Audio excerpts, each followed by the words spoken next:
Hello everyone, welcome you back to our channel. This is Legal Mindset at the bar, and today we are going in for constitutional history, the topic of the 1953 to 1955 Kabaka crisis. We are going to look at this topic in phases. We are first going to define what it means. We are going to also give you a clear background of the 1953-1955 Kabaka crisis. We shall go on to give you its causes and the implications. So, I urge you to subscribe such that we continue. Now, to define the 1953 from 19 to 1955 Kabaka crisis, it was a constitutional and political crisis where the Kabaka of Buganda, Edward Mutesa II, strongly demanded for Buganda's secession from the British protectorate. As a result of that demand, Kabaka Mutesa II was deposed and exiled by the British governor, Sir Andrew Cohen, to the UK under the Emergency Deportation Clause and the execution regulations. They are called regulations of 1953. So, those emergency deportation and execution regulations of 1953 led to the exile of Mutesa II after he put clear his ambition of making Buganda independent from the British protectorate. So, this created widespread discontent, demonstrations, and caused the British to backtrack later and resolved to bringing back the Kabaka in 1955. So, all other kingdoms rallied at the back of Buganda to demand for the return of Edward Mutesa II, the Kabaka, because they had it in their heads that after exiling Mutesa II, they are coming for us. So all of them rallied at the back of Uganda. And in this period, nationalism arose in Uganda at Jane actually, because all people rose at the back of Uganda to demand for the return of Kabaka. Actually, the exile of Kabaka created fear in the Baganda and Uganda because it had never happened. The British put their troops around the Rubidi. They pulled out the Kabaka. They deposed him and exiled him in England. This made the 1953 to 1955 Kabaka crisis inevitable. So that caused the British to backtrack later and bring back the Kabaka and restore the Kabaka in 1955. This one was made due to the continuous failures of the British to restore another Kabaka, because the British wanted to put another Kabaka. But after their failure, they restored him in 1955. Those negotiations took place in September 1954 at Namirembe between Cohen and the Constitutional Committee selected by the Ruchiko. So after those negotiations, the Kabaka was brought back.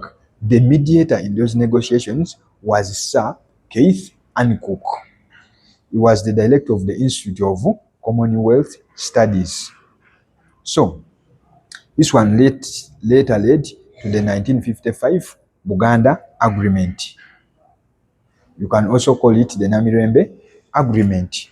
So now we are going on to now see the causes of the 1953 to 1955 Kabaka crisis. Let us begin. Number one, there is Oliver Lytton's speech delivered on 30th June 1953, referring to the possibility of unifying East African territories into the East African Federation. Oliver Lytton was the secretary for colonies of the British Protectorate. He issued a speech saying that there is a possibility for merging all East African territories into the East African Federation. That collided with Mutesa Tutu's idea of secession, of independence of Buganda. Now, it made the Kabaka crisis inevitable. Remember, we are talking of the 1953 to 1955 Kabaka crisis, not that one of 1966. Another cause was Buganda's immediate demand for independence made the Kabaka crisis inevitable. Remember, Cohen had come to decolonize, but the Kabaka misunderstood decolonization and him thought it was undermining his powers. Cohen sent 6 letters and met the Kabaka 6 times, but the Kabaka refused to step down on his idea of independence of Buganda.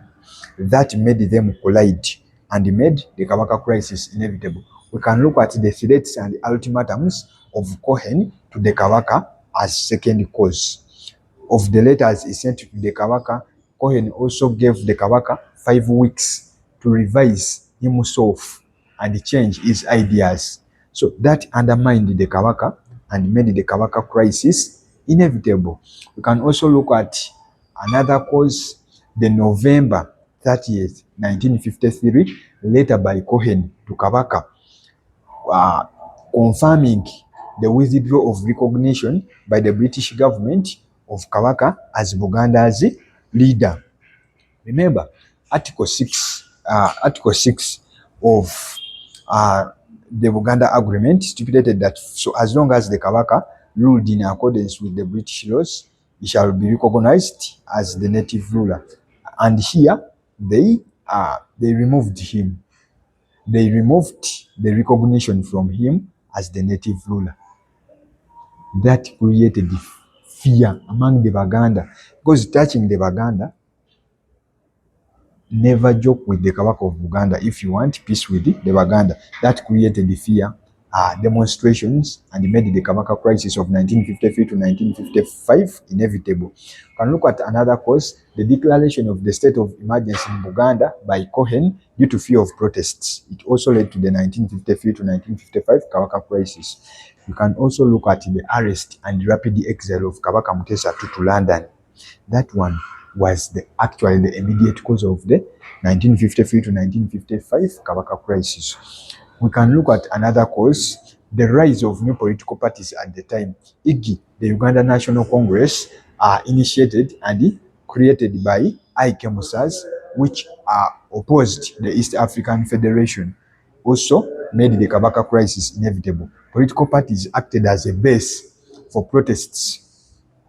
We can look at the religious differences. Remember, in Uganda, there were the Muslims, Protestants, and Catholics. So the British took side and supported the Catholics. That made the Kabaka crisis inevitable. We can look at the transfer of the governor, of the nomination of Uganda's representatives to the Legico from Kabaka to the Luchiko. That undermined the powers of the Kabaka and made the Kabaka crisis inevitable. Cause number 10, we can look at Kabaka Mutesa's desire to revise some terms of the 1900 Buganda Agreement. Remember, by the time it was signed, he was not the Kabaka, he was very young. He hated and never wanted the terms of Buganda Agreement because they undermined his powers. You can look at the 11th cause, Kabaka Mutesa's failure to cooperate with colonial administrators. Kabaka Mutesa wanted independence of Buganda. The only language he had was secession of Buganda. He never cooperated with the colonial administrators. That made the 1953 to 1955 Kabaka crisis inevitable. Lastly, we can look at the rising sense of superiority among the Baganda at the time. The Baganda saw the natural resources in Uganda, Buganda being strategic, being in the middle of Uganda, lakes, rivers, fertile soils. It made the Baganda feel that they are superior and could not allow merging them with other colonies to form Uganda. They wanted their independence. It made the Kabaka crisis inevitable. Now allow me to polish the implications and effects of the 1953 to 1955 Kabaka crisis. We are going to look at them rapidly, but I hope you will understand them clearly. Now, the Kabaka crisis led to the signing of the 1955 Uganda Agreement at Namirembe. The recommendations of the Namirembe Agreement led to the signing of the 1955 Uganda Agreement.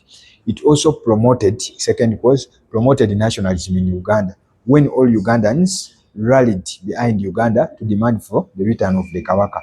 It also increased the popularity of Mutesa in Uganda because it led to the formation of KY, and no wonder Kabaka Mutesa was the first president of Uganda.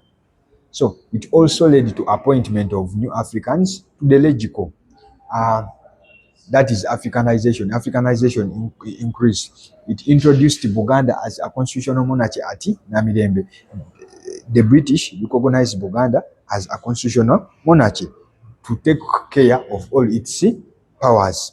Now, it undermined and terminated the 1900 Buganda Agreement because there was the signing of the 1955 Buganda Agreement, on Namirembe Agreement, and it introduced riots and demonstrations, discontent and anger.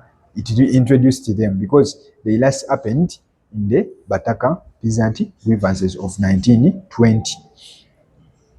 It led to the formation of political parties. For example, the DPs, the Progressive Party, formed in 1955. DP was formed in 1954.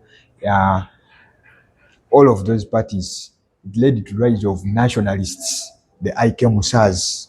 So it also introduced to Uganda's politics militarism and radicalism, because we see radicalism when the UNC boycotted Indian and British goods.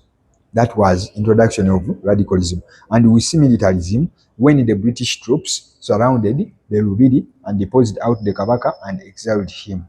So those are the causes and the implications of the 1953 to 1955 Kabaka crisis. I thank you very much for watching Legal Mindset at the Bar. I urge you to subscribe such that we move together. Thank you very much.